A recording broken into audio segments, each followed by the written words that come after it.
You have no idea what's in those boxes, and I want the law to look and say, man, this is recipes from some stuff.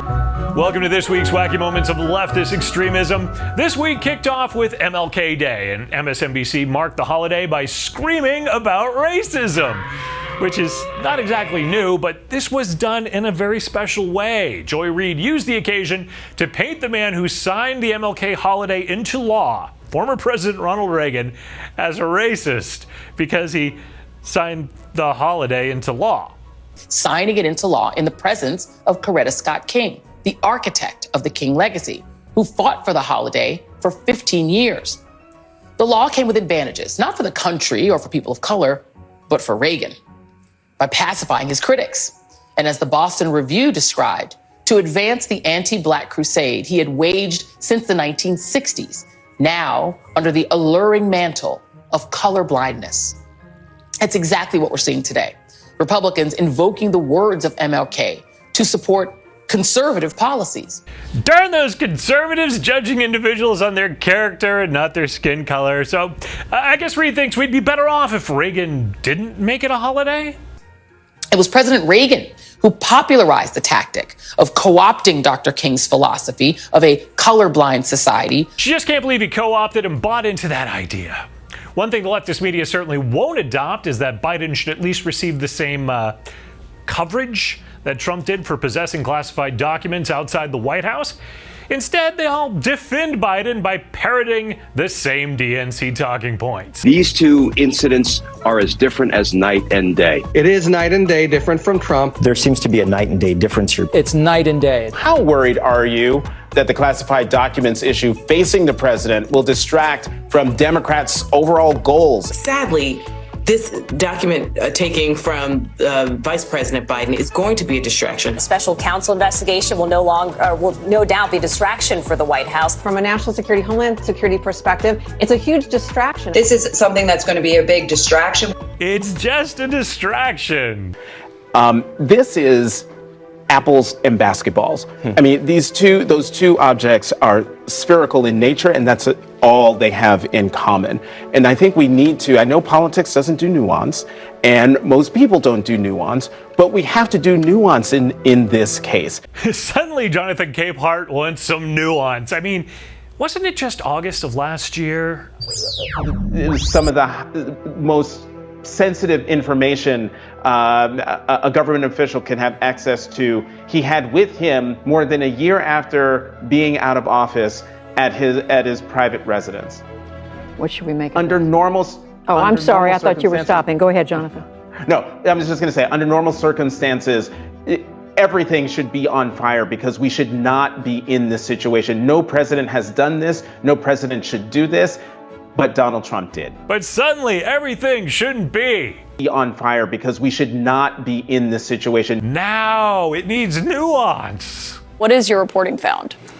Yeah, Caitlin, this kind of classified spillage happens almost literally every day. Yeah, everyone leaves classified documents next to their Corvette in the garage. It's nuance. And within the vacuous hole of the minds of ABC's The View, the cackling coven conjures up the stupidest possible nuances this week. You have no idea what's in those boxes, and I want the law to look and say, man, this is recipes from some stuff he was trying to do with her, and, you know. Yes, the classified baking recipes. I'm sure the documents are on Colonel Sanders and his 11 herbs and spices. Treasured secret that is. And who the heck is Whoopi discussing classified documents with? This idea that the law is going to look and see, because we talk about it like we know that the document's classified. We don't know what's in those boxes. Yeah, let's talk about classified information possibly getting into the wrong hands with Representative Eric Swalwell. Just sink your teeth or maybe your fangs into that thought.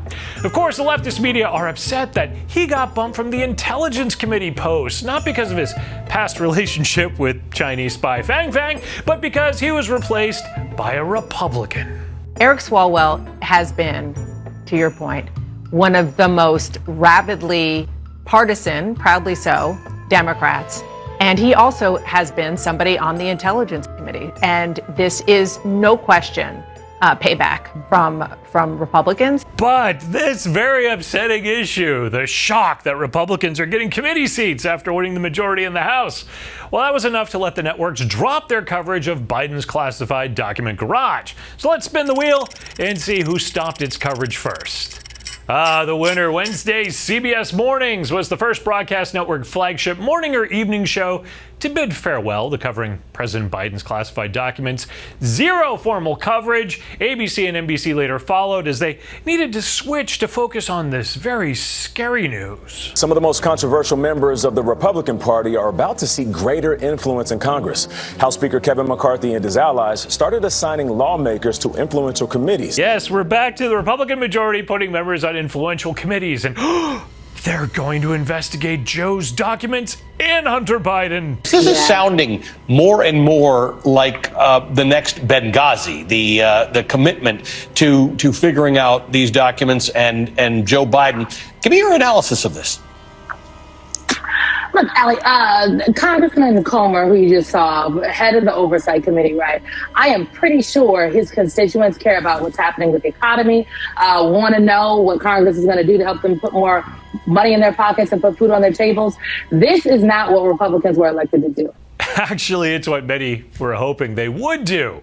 Not that the leftist media wants you to know that. Since last month, when Elon Musk began tweeting out former Rolling Stone editor Matt Taibbi's explosive reporting on how Twitter, under pressure from government agents, suppressed the Hunter Biden laptop story, well, the big three networks had devoted 2 minutes and 8 seconds to covering the story. And the entirety of the coverage was on CBS. Not a single journalist on ABC or NBC has even touched the story because they don't believe anyone could possibly be interested in how big tech and big media joined big government in rigging a presidential election. I think it's important to remember that Hunter Biden is a private citizen. He is not on a government payroll. He does not work for his father in any capacity, whether private or government. It's just his son. Yeah, just a drug-abusing son who made multi-billion-dollar deals with foreign businesses and lived off and on at the home where his dad stored classified documents in the garage. I mean, who could possibly be interested in that? Why would the media want to look into that? I'm Eric Shiner from MRC-TV, asking you to visit the MRC donation page to help us keep videos like this one coming. Also, head over to MRCTV.org for the latest in news, entertainment, and information. Please like, share, and subscribe to these videos on the various social media platforms that you may be able to find us on. And we'll be back next week with another look at leftist media madness.